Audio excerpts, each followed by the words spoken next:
Hello, welcome once more to our module on positive pregnancy journey. And now we're going to be discussing about understanding your emotions.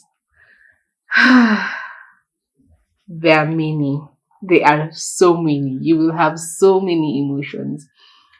And what I have learned about pregnancy and emotions is that it's actually a choice. Okay. And I'll say this. If you're frustrated about the pregnancy, if it took you by surprise and you're still at that stage that you're trying to figure out if that is something that you want or you don't want and all these things, it's going to frustrate you as a person. And as it frustrates you as a person, you start getting frustrated by the pregnancy itself.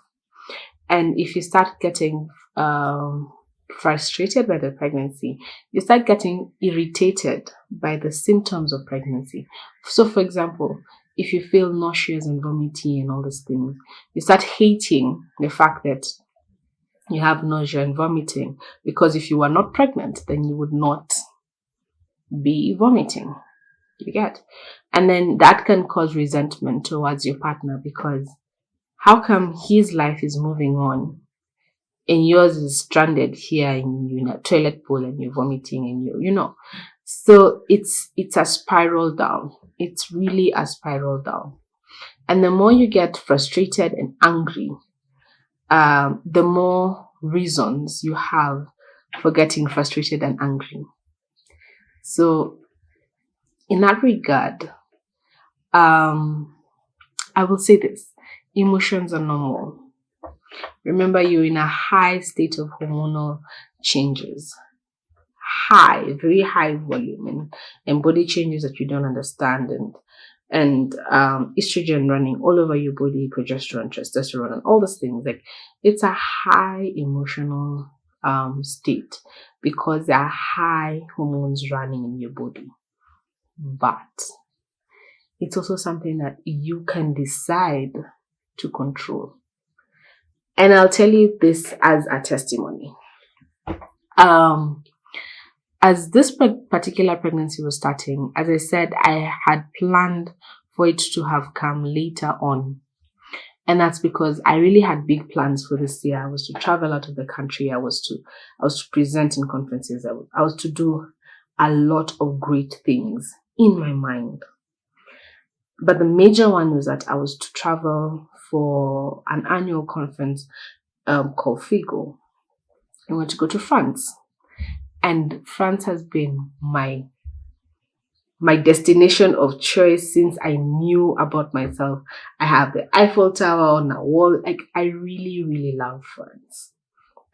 So when it came to be that Atlanta was pregnant, I looked at the due date and I realized it was in October.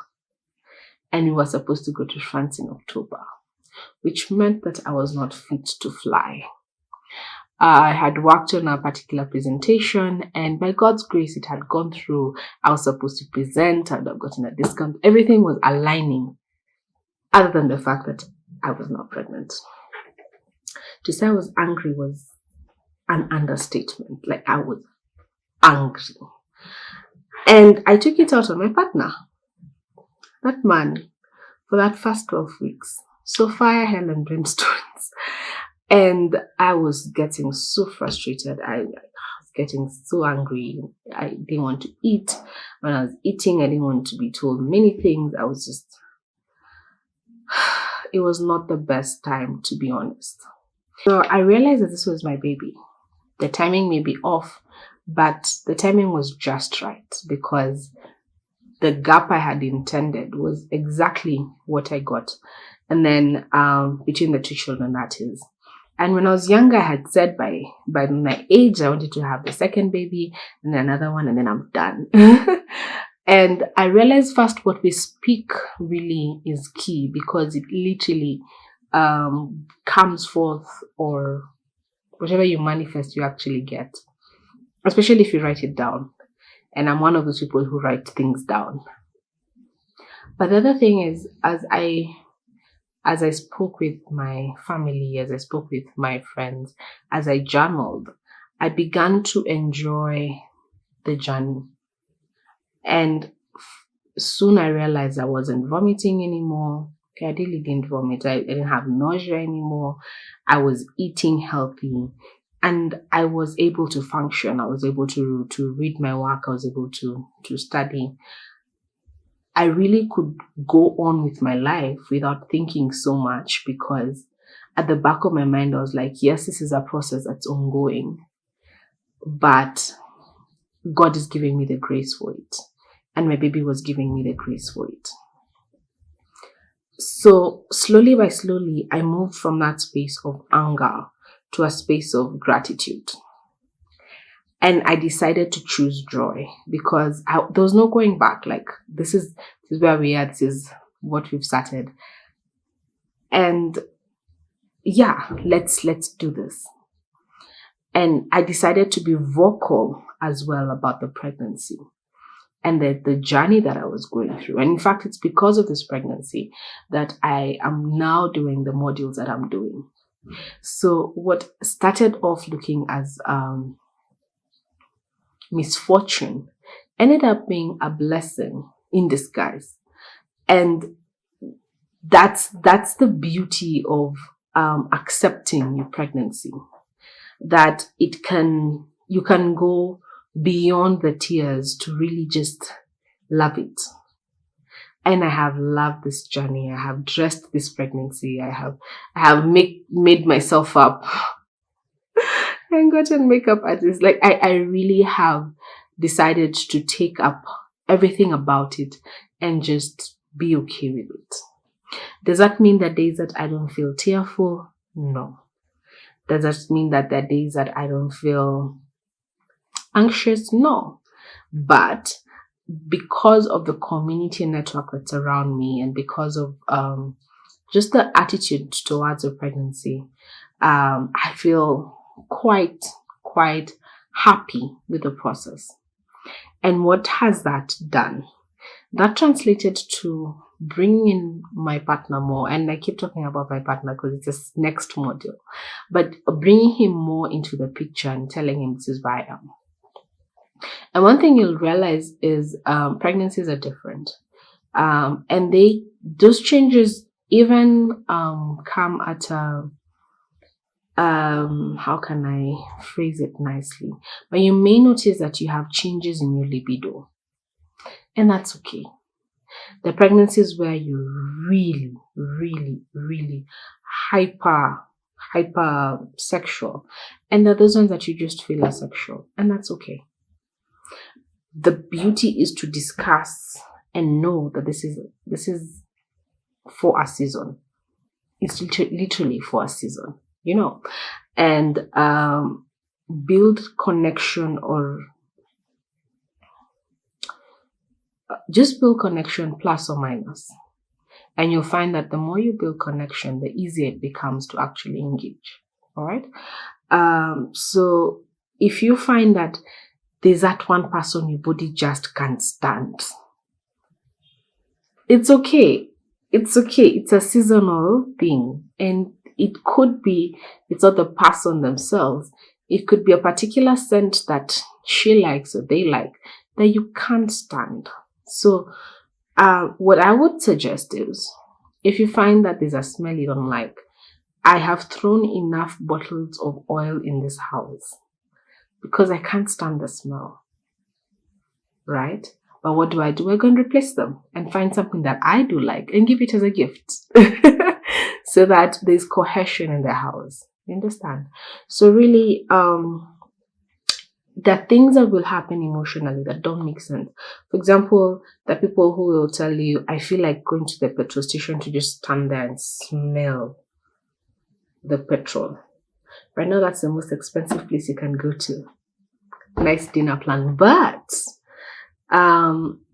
yes, you can do that, but then try and find out what else can I do. And if that environment is making you happy, well and good. And have a change and pace in environment. If you find that, let's say this particular room is making you gloomy and irritated and irritable and what have you, you can always change the color of the room or change the room altogether. Like go outside, be more outdoors, take walks, take swims, and all these things.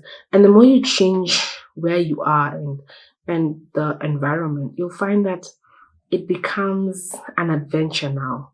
Today I was outside, I went to the grass, tomorrow I'm in the pool, tomorrow I've gone to visit mom, the other day like that change in pace is enough to reduce the gloominess of the room.